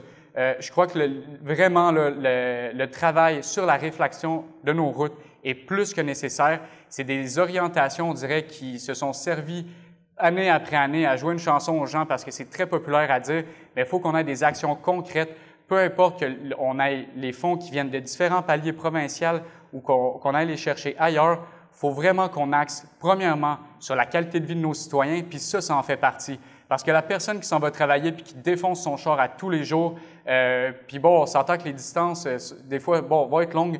La route de la Fontaine, c'est l'horreur. J'ai fait le tour de la ville de Percé, puis c'est loin d'être une situation qui est unique. Il y a des gens qui m'ont appelé justement parce qu'ils savaient que j'étais candidat comme maire, qui voyaient comme quoi j'étais vraiment pour le citoyen, pour la qualité de vie. On m'appelle puis on me fait visiter présentement là, tout ce qu'on appelle le petit Vietnam, le petit Bagdad, des zones de guerre, littéralement, où c'est qu'il y a eu vraiment une inconscience perpétuelle qui a été mise là-dessus. Puis ça, il faut qu'on focus là-dessus. C'est une des priorités qui est très importante parce que moi, j'ai des amis qui arrivent de l'extérieur puis qui font littéralement le détour par Sainte-Thérèse parce qu'ils veulent pas passer par le 2 parce qu'il est trop magané. Je sais comme quoi il y a des routes qui sont encore pires que ça. Bien, écoutez, au niveau des routes, moi, je peux vous dire, je suis en poste depuis 4 ans. Depuis 4 ans, on a fait des démarches au niveau des routes. Donc, on a fait la réfection de 18,5 km. Ces routes-là ont été rétrocédées au monde municipal en 1993 par la réforme Ryan, avec aucun moyen de les entretenir. Malheureusement, écoutez, je ne veux pas revenir sur les conseils précédents, mais il n'y a pas eu de réfection qui a été faite pendant plus de 30 ans. C'est dommage. On a pris le dossier à cœur. On a fait des demandes de subventions. La phase 1 du projet de rénovation des infrastructures routières, lequel on a eu accès l'année passée, nous permettait d'avoir 95 de subventions. Donc, ça a coûté 5 seulement aux citoyens. Celui qui est en cours présentement, dont devant chez vous, M. Lafontaine, il y a un 5 km qui est en train de se faire présentement dans le deuxième de Cap d'Espoir. Il y a une phase, on est en phase 2, donc en phase 1 du deuxième volet. La phase 2 du deuxième volet va être en cours l'année prochaine. Donc l'année prochaine, il reste encore des tronçons à faire. Il reste 8,4 km à faire. Donc il reste Val d'Espoir à faire. Il reste encore des secteurs un petit peu dans l'est. Il reste il va rester le restant de Cap d'Espoir et le restant du chemin de l'Irlande. Donc il y a encore des secteurs à terminer. On peut pas tous les faire, puis on veut pas que ce soit nos taxes qui payent pour tout ça. On serait incapable de le faire. Donc ça prend des moyens de le faire. On est allé les chercher. Puis on a fait une priorisation. Puis aux gens de Val d'Espoir, aux gens de Val d'Espoir, la grande majorité vient du MTQ. Donc cette route-là, elle est magnifiquement belle. Il y a le 5e qui est pas fait. Il n'a pas été priorisé il n'a pas été priorisé, il est nommé dans les projets de l'année prochaine, donc c'est ce qui va être fait. On a fait la demande 2023. Oui, 2023, mais 2022, on a fait 2 demandes. On a demandé la phase 1 et 2 du volet numéro 2, lequel on est dedans présentement. C'est l'année prochaine, mais c'est pas la première fois que je l'annonce. Là, je l'ai dit plusieurs fois dans les conseils municipaux. On a eu un refus pour ce deuxième 4 millions-là. Donc, on a plus de 8 millions mis sur les routes en 2 ans. Je pense que c'est quand même un bon bout de chemin de fait, si on peut dire comme ça. Et on va continuer. Une question qui s'adresse aux deux. On sait que Percé, c'est une ville qui attire beaucoup de touristes l'été, tout ça. Je me posais la question de c'est quoi vos solutions pour concilier la vie citoyenne et le tourisme et bien balancer ça, puis pas juste se laisser aller d'un côté ou de l'autre. Monsieur, je sais pas qui... Allez-y. Okay. Bien, c'est simple, c'est d'être équitable avec tout le monde. On a un territoire, comme on dit, qu'on a 71 km de côte. On a plusieurs plages haltes routières. On a des potentiels qui sont incroyables. On a juste à penser, dans le fond, au niveau, dans le fond, pour résumer un peu mon idée, c'est que plus que notre territoire va être grand, plus qu'on va avoir une possibilité de rétention. Mais pour avoir une possibilité de rétention, il faut développer nos différents districts. Si on ne les développe pas, ça va continuer comme d'habitude. Les gens vont passer par Percé, puis ils vont continuer, ils vont être ici une journée ou 2. Tandis que si on commence à développer au niveau de Fort-Prével, Saint-Georges, Barachois, où c'est qu'il y a des potentiels qui sont immenses au niveau, premièrement, de leur paysagement, de leur paysage, de leur plage, on peut joindre ça avec des truck food, justement, dans nos haltes routières, ce qui va leur permettre de pouvoir agrémenter également, eux aussi, la vie l'été. Parce que tout le monde le sait que si on veut être spontané ici à Percé, puis qu'on se dit « Ah, tiens, je vais aller manger à tel restaurant », ben, valait mieux réserver il y a genre 8 jours ou sinon y aller à 10 heures le soir ou à 9 heures le soir. Fait que c'est une façon, dans le fond, c'est important de voir la grandeur de notre territoire comme une opportunité, mais c'est vraiment de le développer à la grandeur et d'arrêter d'uniquement centraliser sur le milieu. De cette façon-là, on va pouvoir avoir une rétention qui va pouvoir s'étirer sur plusieurs jours. Fait que si on a une moyenne qui est entre 100 ou 200 $ de dépenses par personne, qu'on les garde une journée, on va accumuler 100 ou 200 $ par personne. Mais si on les garde 7 jours, on va aller chercher entre 700 et 1400 $ par personne, ce qui va amener beaucoup plus de retombées économiques ici pour le commerçant et l'entrepreneur. Je suis contente de vous entendre dire qu'il faut développer l'ensemble du territoire parce que je pense que c'est vraiment ça qu'on démontre présentement. On travaille l'ensemble du territoire. C'est très important de décentraliser. On ne pourra jamais agrandir le cœur du village.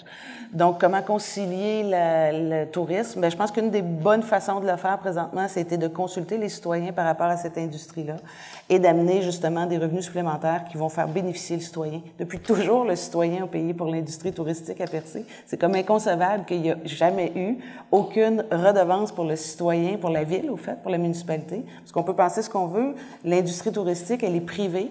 Le monde municipal, on n'a pas le droit de s'ingérer dans l'entreprise privée. S'il y avait, vous vous souvenez peut-être d'une époque où il y avait plusieurs pharmacies à Percé, il n'y avait rien d'autre d'ouvert, mais on n'a pas le droit dans le monde municipal. Il y a des limites dans les pouvoirs des municipalités. Donc, comment faire bénéficier l'ensemble du territoire? Mais c'est d'arriver à aller chercher un peu de fonds, d'amener les gens, de profiter de cette masse touristique-là pour avoir un centre attractif. Puis c'est ce qu'on fait, hein. On a quand même une très, très bonne rétention. On a des seuils positifs à Percé. Il y a plus de gens qui arrivent à Percé que de gens qui quittent depuis 3 ans consécutifs. Donc, il y a des gens qui sont intéressés à l'habiter notre territoire. C'est important, il faut qu'il soit habité. C'est ça la richesse. C'est une grande richesse qu'on a. L'espace, elle est vraiment une richesse pour nous, donc faut l'habiter. On a des projets dans tout ce territoire-là. On veut rester attractif, puis faire bénéficier le citoyen de cette belle industrie touristique-là qui nous fait vivre en grande majorité. Donc, on est fiers de cette industrie, mais il faut jamais oublier, puis ça, je l'ai mentionné tout au long de mon mandat régulièrement, on a une destination de renommée internationale, mais derrière cette destination-là, il y a des citoyens qui l'habitent. Alors, je pense avoir toujours été très proche du citoyen, de Saint-Georges à Cap-d'Espoir jusqu'à Val-d'Espoir. Je pense que vous pouvez en témoigner. Alors, c'est d'amener cet apport touristique-là pour avoir de la rétention auprès de ces... On a cette masse-là de plus de 500 000 visiteurs qui viennent. Quand il y en a un qui vient, qui décide de s'y établir. Je peux vous dire, depuis 2 ans, au département d'urbanisme, à la ville de Percé, là, c'est une augmentation de plus de 100 %. C'est impressionnant. Les demandes d'information, des fois qui se consolident pas nécessairement par une construction dans la même année, mais les demandes d'information qu'on a pour des terrains, les suivis qu'on fait auprès des commerçants, juste pour répondre aux questions, c'est vraiment phénoménal, là, l'augmentation qu'on voit. Donc, c'est des beaux problèmes. Merci d'avoir répondu à mes questions. Ça fait plaisir.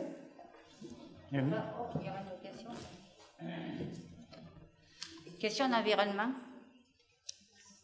Alors, une autre question qui va vous être posée sur l'environnement. Vous allez me donner un peu de latitude puisque je dois vous mettre en contexte les gens qui ne connaissent pas le projet. Alors, le 6 juillet dernier, la ville de Percé a adopté une résolution assurant la mise en réserve d'un terrain à Pointe-Saint-Pierre qui ne peut faire l'objet de modifications majeures ou de transactions pour une durée de 2 ans. De plus, la Ville souhaite acquérir un autre lot pour y aménager une route d'accès sur ce terrain, pour aller vers ce terrain. Or, ce terrain se situe dans un secteur reconnu pour sa concentration exceptionnelle de tourbières et à proximité de zones de conservation désignées par l'actuel règlement de zonage municipal. Ces milieux sont fragiles et doivent être protégés pour leur valeur écologique, leur impact positif sur l'équilibre des dynamiques hybrides, en plus de la flore et la faune qui y vivent, donc certaines espèces rares, voire même protégées légalement. Implanter un parc technologique au sein des tourbières et de milieux naturels fragiles semble un pari risqué et contredit les orientations que la Ville veut mettre de l'avant pour se démarquer en tant que municipalité exemplaire en matière d'éco-responsabilité et de développement durable. Que d'autres sites, la Ville a déjà d'autres sites à l'est de la municipalité qui pourraient être envisagés. Il existe notamment une zone industrielle déjà désignée par règlement de zonage à proximité de Pointe-Saint-Pierre qui pourrait accueillir un tel projet. La question, en 2 points. Advenant votre élection au poste de maire ou mairesse à la Ville de Percé, comment allez-vous procéder pour vous assurer que le projet de zone d'innovation technologique que la Ville veut implanter à Pointe-Saint-Pierre ne nuise pas à la biodiversité par ses aménagements directs, c'est-à-dire la construction de bâtiments, routes, infrastructures sanitaires et stationnements et autres, et par ses impacts indirects, c'est-à-dire le bruit, la chaleur, infrastructures, télécommunications et autres, et allez-vous accepter de choisir un autre emplacement si les données démontrent que ces impacts directs et indirects ne pourront être évités? On parle ici de tourbières. B, deuxième question complémentaire. Comment et quand allez-vous procéder pour communiquer à la population toute l'information pertinente au sujet de ce projet afin qu'elle soit consulté et que la Ville puisse valider son acceptabilité sociale, et ce, avant que le projet soit presque complètement ficelé. Voilà, on parle de tourbières. Il ne faut pas oublier que les tourbières sont ce que les arbres sont en Amazonie. Répondre à cette question-là.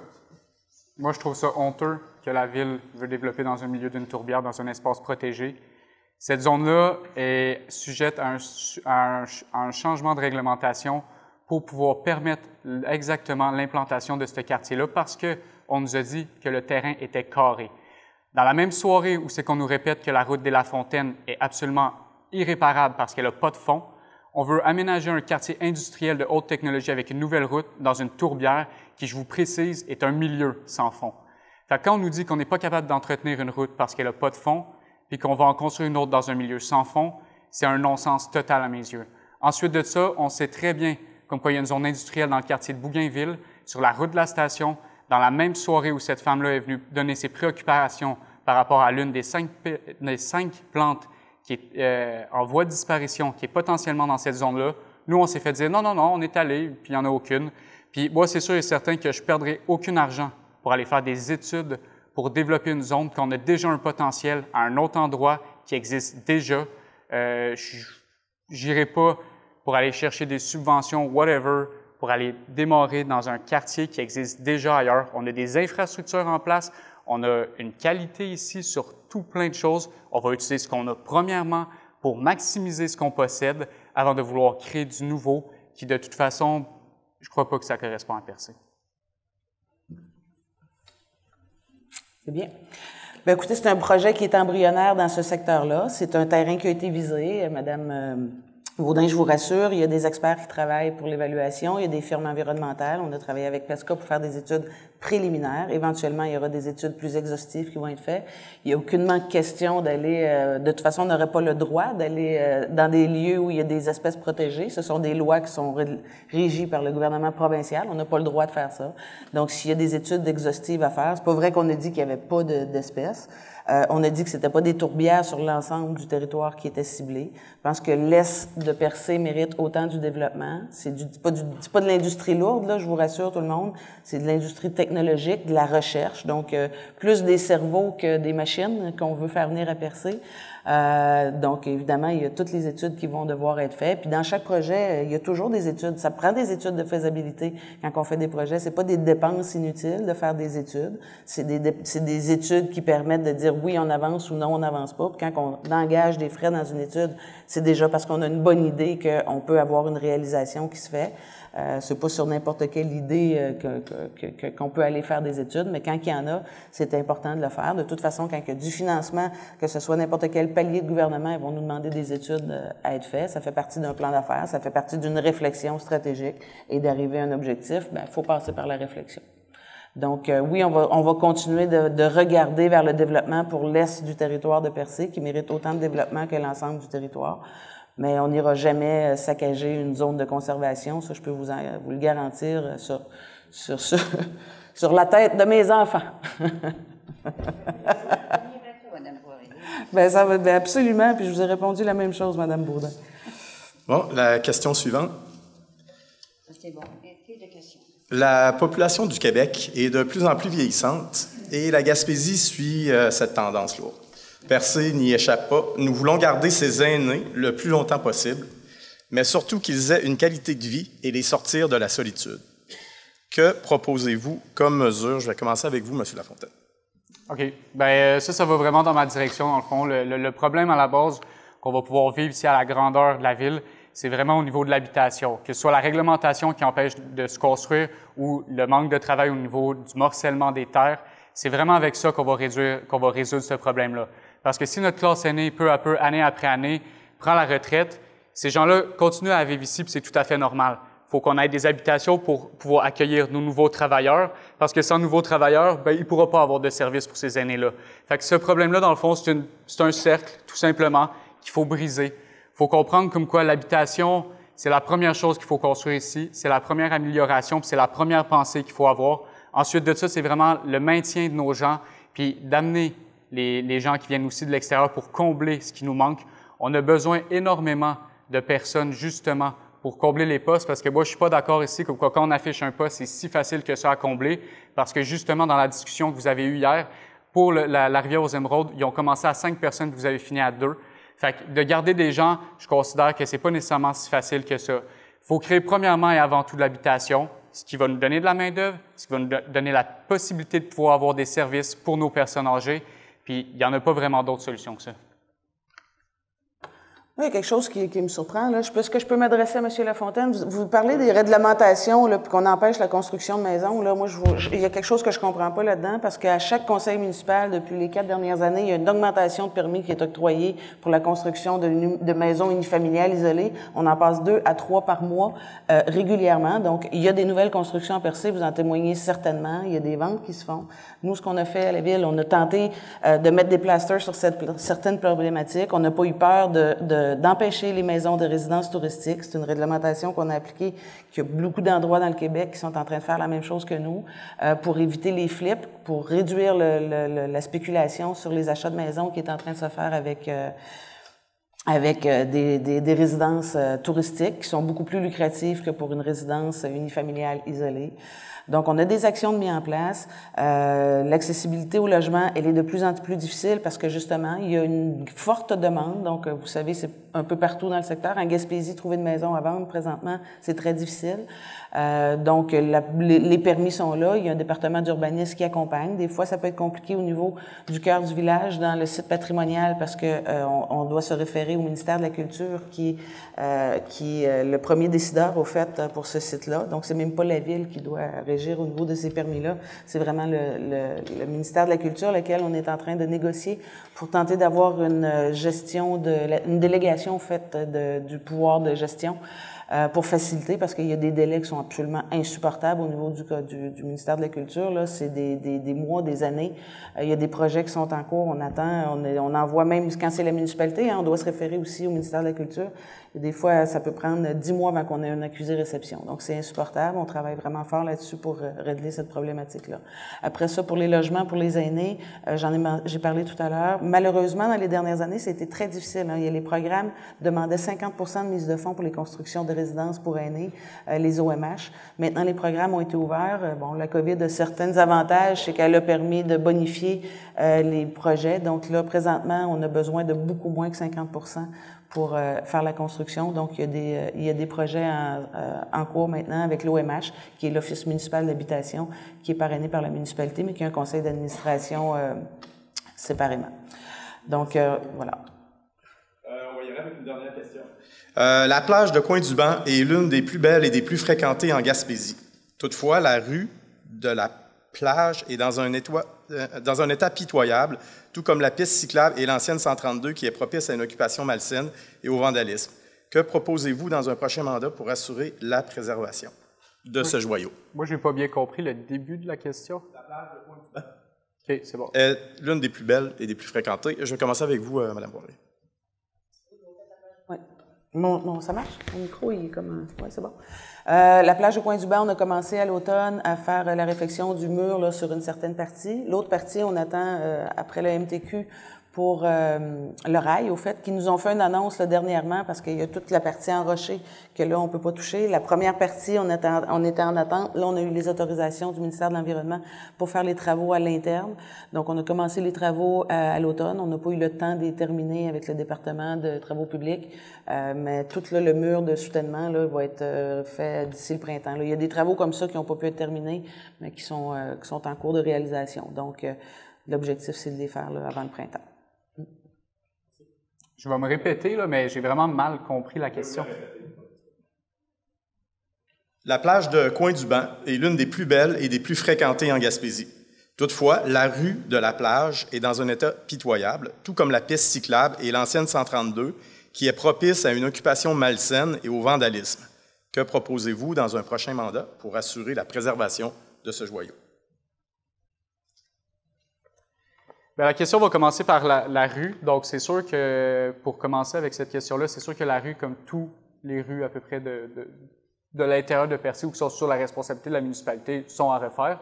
Ensuite de ça, je sais comme quoi il y a un projet présentement qui est proposé par Mme Janet Harvey, qui veut faire justement une piste cyclable qui va faire exactement un peu le même principe que le circuit des bâtisseurs de Chandler, qui a vraiment créé un très, très fort engouement, puis qui a aussi les chances d'être relié par l'autre entre... c'est pas Bougainville. Là, j'ai toujours de la misère avec Douglastown. Non, je sais, Pointe-au-Père, je sais, je m'excuse pour tout le monde que j'ai dit Pointe-au-Père, là, dans ma tête, ça fait des années que ça s'appelait comme ça, puis finalement, bon, ben, j'ai découvert que, pas j'ai découvert, là, mais c'était Pointe-Saint-Pierre, là, désolé, grosse erreur, mais c'est ça. Fait qu'on est capable de partir de Coin-du-Bas, de se rendre jusqu'à, justement, Barachois, ce qui va faire un développement pour plusieurs quartiers. De Barachois, on peut se rendre jusqu'à Douglastown. De Douglastown, on peut se rendre jusqu'à Gaspé. Donc, moi, j'irais vraiment d'une façon comme ça pour donner une valeur à cet environnement-là. Ensuite de ça, ben, c'est sûr et certain que la responsabilité de la Ville, je dirais que au niveau des dégâts qui ont été faits lors de la COVID-19, puis un peu de l'engouement qui a eu vraiment explosif pour les gens ici, j'ose croire que c'est quelque chose qui ne va pas nécessairement se répéter. Cet environnement-là, c'est sûr qu'il est fragile, il doit être protégé. Quand j'ai fait mon tour à Barachois, ben c'est ça, les gens m'ont dit que ben, finalement, ils ont bloqué. Fait que là, les gens qui vivent là peuvent plus nécessairement en profiter. Il y a 2 blocs de béton qui ont été mis à la crevette rose pour justement empêcher les gens, mais finalement, les locales ne peuvent plus nécessairement non plus en profiter. Il y a une femme qui a sa mère de 94 ans, c'est un de leurs endroits favoris. Fait que moi, j'aurais tendance à ouvrir tout ça, puis à développer tout ça, puis à faire une belle piste cyclable, quelque chose de simple qui va le relier de Coin-du-Banc jusqu'à Gaspé, à Douglastown. Terminé?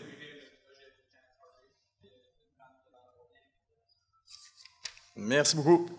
Écoutez, il y aurait des centaines de questions, mais c'est fini pour la période de questions en ce moment. Suite à cette période de questions, ce qu'on va faire, c'est que chaque candidat, vous aurez l'opportunité maintenant de poser 2 questions de votre choix à son adversaire. Le temps alloué pour la réponse est de 2 minutes maximum. On demande à la personne qui pose la question de ne pas interrompre lors de la réponse. La personne qui a posé la question aura un droit de réplique de 2 minutes maximum. Alors, on va commencer. Le sort en a décidé. Pour vous, M. Lafontaine, c'est vous qui commencez. Encore? Oui. Bon, ben, ma première question, dans le fond, ça va être au niveau de l'école et de Val-d'Espoir. Moi, j'aimerais ça savoir parce que moi, j'ai fait le porte-à-porte là-bas puis j'ai cogné. Les gens veulent construire, veulent plus d'habitation. Puis là, il y a un dilemme, moi, qui m'apparaît. Comment ça se fait qu'on va ouvrir une école, qu'on va accueillir des élèves, des professeurs? Est-ce qu'on va commencer à changer la réglementation, finalement, pour permettre de construire, pour adapter à cette école-là, parce qu'il va y avoir une demande?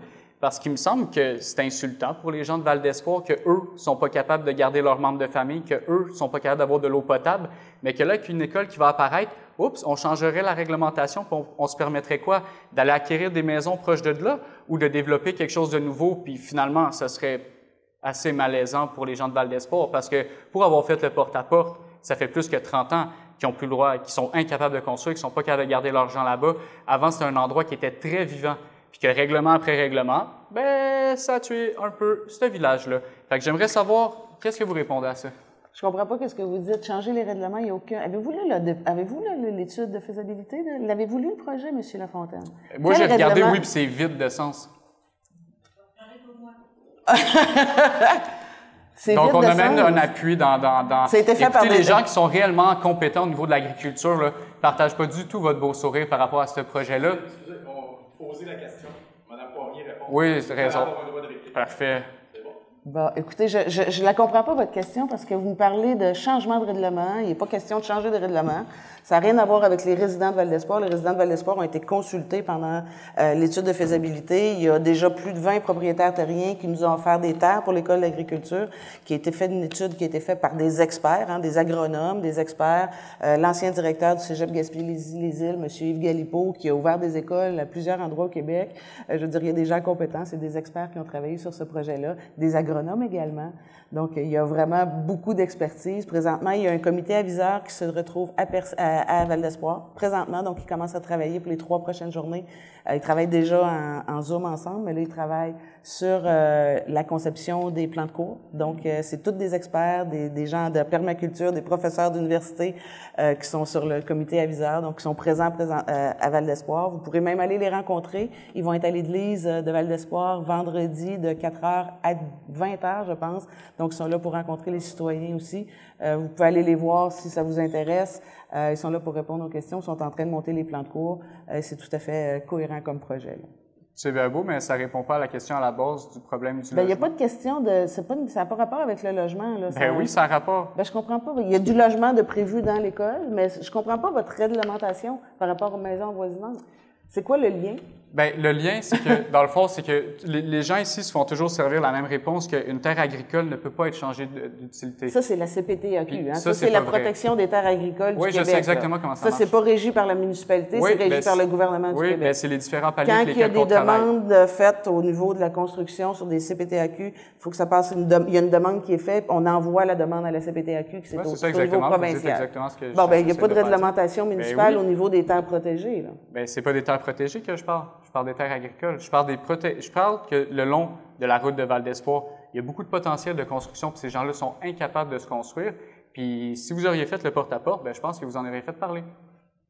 Bien, j'ai déjà fait du porte-à-porte à Val-d'Espoir. Je vais régulièrement à Val-d'Espoir, M. Lafontaine. Ah, bien, c'est pas l'information qu'on m'a donnée.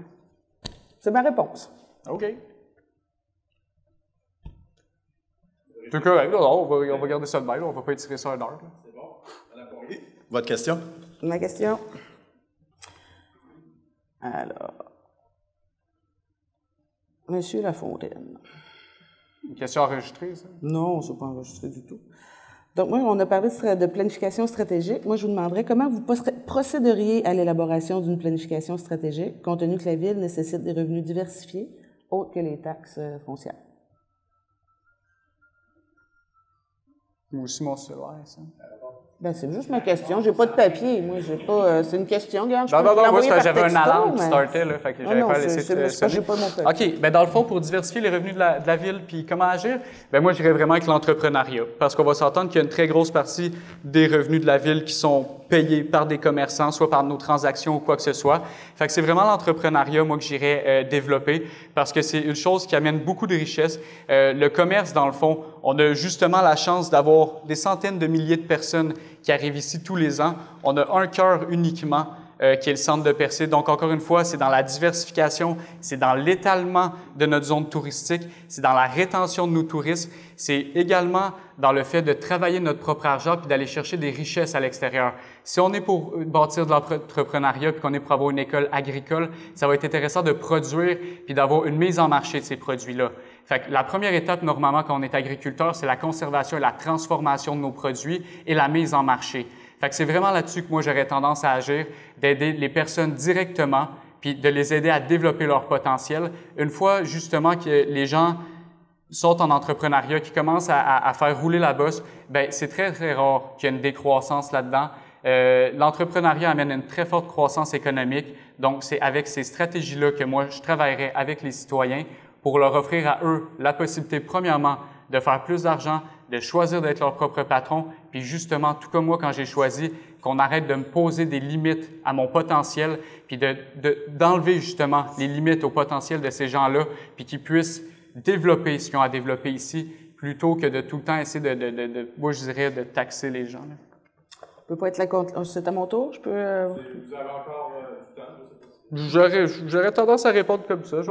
C'est pas vraiment la question que je vous ai posée. Comment vous pensez faire un développement d'une planification stratégique pour que la Ville ait des revenus diversifiés? Vous savez que l'entrepreneuriat n'apporte pas de revenus supplémentaires dans les coffres de la Ville, qui sont les coffres de l'ensemble de la communauté. Donc, l'entrepreneuriat, elle est louable. On ne peut pas être contre la vertu. Vous parlez à un entrepreneur qui était présidente de Femmes et Sœurs Gaspésie-les-Îles pendant près de 10 ans. J'ai siégé sur des conseils d'administration en développement économique. En entrepreneuriat, je connais bien, mais c'est pas ça la question. Comment vous feriez pour enrichir la municipalité et développer des revenus diversifiés? Donc, l'entrepreneuriat, elle est louable sur l'ensemble du territoire, mais elle n'enrichira pas le citoyen et la municipalité. Si vous avez répondu, c'est correct. Mais c'est bon, vous en sont 2 minutes. C'est parfait. OK. Ouais. OK. Allez-y, M. Lafontaine, votre deuxième question. OK. Bon, bien, encore une fois, je reviens un peu sur quelque chose que j'ai déjà parlé plus tôt, puis qu'il y a beaucoup de citoyens qui ont ce souci-là. Donc, moi, j'aimerais savoir, si vous êtes réélu, Mme Poirier, avec votre prochain mandat, est-ce que vous engageriez à ce que tous les douches, les stationnements et ainsi que l'argent qui est collecté pour l'activité de la rivière aux Émeraudes soient toutes numérisés et avec une méthode de contrôle mécanique qui assurerait absolument la traçabilité de tous ces fonds-là qui sont récoltés? Mais bien sûr, la traçabilité, je vous ai répondu tout à l'heure, la traçabilité, elle est là. Il y a des fonds qui sont récoltés et sont comptabilisés dans les... De quelle façon l'argent est collecté à la rivière aux Émeraudes? Bien, dans un sac, hein, on n'a pas le choix, c'est de l'argent... Une entreprise n'aurait même pas le droit de faire ça. Il faut une comptabilité, il faut une caisse, c'est des étiquettes, on vend un produit. Puis une municipalité va se doter du droit de ne même pas collecter de bonne façon l'argent. C'est dans le bois, mon cher monsieur Lafontaine. On prend l'argent puis on la ramène à l'hôtel de ville, à la trésorerie, au département de comptabilité. Wow! Fait qu'on ne sait même pas combien de tickets qu'on vend dans une journée. Mais bien sûr qu'on sait combien qu'on vend de tickets dans une journée. C'est informatisé? Non, c'est pas informatisé. Ah. C'est beau.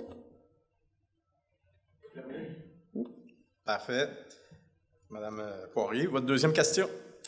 M. Lafontaine, vous avez parlé de remettre votre salaire pour l'entrepreneuriat, ce que je trouve encore une fois très louable. Mais comment pensez-vous être en mesure d'exercer un emploi à temps plein qui demande vraiment beaucoup de temps, beaucoup d'énergie, des déplacements, des représentations au niveau de beaucoup de paliers de gouvernement sans être rémunéré?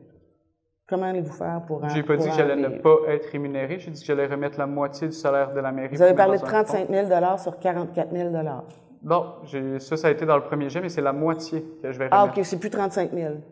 Bien, à la base, parce que votre salaire aussi était assez difficile à suivre et à savoir vous gagnez exactement combien, là. Fait que j'ai dû m'adapter aussi à cette chose-là. Par contre, donc, moi, la réalité, moi, que je vais dire devant tout le monde, s'il y a eu une erreur dans la façon que j'exprime la chose, moi, je vais remettre la moitié. Mais comment vous allez réussir à travailler à temps plein avec un salaire? Bien, vous êtes la seule qui avait prétendu qu'il fallait travailler à temps plein. Tous les gens qui étaient là avant vous ont jamais vu la nécessité de le faire. Je considère que oui, c'est un travail à temps plein. Sauf que c'est un engagement social d'abord et avant tout. Okay. Puis comme que je dis, moi, honnêtement, là, ben, j'ai la capacité financière de le faire. Puis c'est pas le salaire qui m'attire au niveau d'être maire. C'est les résultats, comme que je dis, puis c'est d'atteindre des objectifs qui vont être beaucoup plus louables. Fait que c'est pas l'argent qui m'attire pour ça. J'ai la capacité financière de le faire. Puis j'aurai pas besoin de la moitié du salaire de maire. Je vais me satisfaire de la moitié. Et le restant, je vais continuer également encore à prendre soin de chacun des jardins, des personnes âgées que je prends, parce que je ne les laisserai pas tomber. Je ne laisserai tomber aucun citoyen. Puis je vais continuer quand même, oui, à faire une petite partie de mon entreprise. Évidemment, je vais laisser tomber une certaine partie. Mais le fait de créer ce fonds-là, c'est quelque chose avec lequel je vais travailler directement en partenariat justement avec les citoyens pour développer l'économie ici, au niveau de l'entrepreneuriat, d'utiliser toute mon expérience. Parce que j'avais 12 ans, je travaillais déjà à mon compte. J'avais 18 ans, je lançais des entreprises de e-books sur le web. Je pense que je sais très bien comment me débrouiller financièrement. Puis j'aurais pas besoin d'avoir un salaire qui, dans le fond, quand on répète qu'on est dans une municipalité qui n'a pas beaucoup d'argent, ben moi, sérieusement, je pense que ça en a surpris beaucoup plus qu'un. De voir que votre première action au premier conseil municipal, ça a été de doubler votre salaire. Je crois qu'il y en a plus qu'un qui a été déçu de ça. Fait que c'est pour ça, c'est pour rattraper, je pense, la déception de ces gens-là. Puis que moi, justement, c'est pas ma poche qui est importante. Comme que je vais répéter, c'est la réussite. Fait que c'est pour ça que je suis pas gêné de oui redonner l'argent, puis de dire oui, j'ai la capacité de le faire, puis je me gênerai pas de le faire. Parfait. Bien, écoutez, je pense que tout salaire mérite tout travail mérite d'être rémunéré. Je pense pas que les salaires du milieu des élus soient excessifs. Et je pense que c'est important qu'on valorise ce métier-là. Puis là, je parle même pas pour moi, je vais parler en général partout au Québec, partout dans les municipalités. Je pense que c'est important. Il y a des endroits où les salaires sont moindres, il y a des endroits où ils sont plus élevés. Je pense que c'est décent de le faire. Si vous me dites que vous êtes capable de vivre avec, vous êtes indépendant, tant mieux pour vous. C'est correct, c'est la question que j'avais à vous poser. Mais moi, je pense que c'est de mépriser l'emploi, de penser que ce métier-là, exercé à temps plein, ne mérite pas de salaire. C'est pas des salaires excessifs non plus. Moi, je sais pas ce que je répondrais à une personne qui fait de la plonge, là. Parfait. C'est terminé pour moi, c'est beau. Ouais. Parfait. Merci beaucoup. Écoutez, je veux vous féliciter d'avoir joué le jeu. Je sais que c'est quand même un gros exercice. Puis, je remercie tout le monde d'avoir été ici ce soir, d'avoir été présent. Merci infiniment. On vous rappelle de ne pas oublier d'aller voter. C'est le but de ce soir, de s'être informé. Il y a le vote par anticipation dimanche le 31 octobre, de 9h30 à 20h. Puis, il y a le jour des élections, le dimanche 7 novembre, de 9h30 à 20h. Encore une fois, merci infiniment. Bonne soirée. Merci.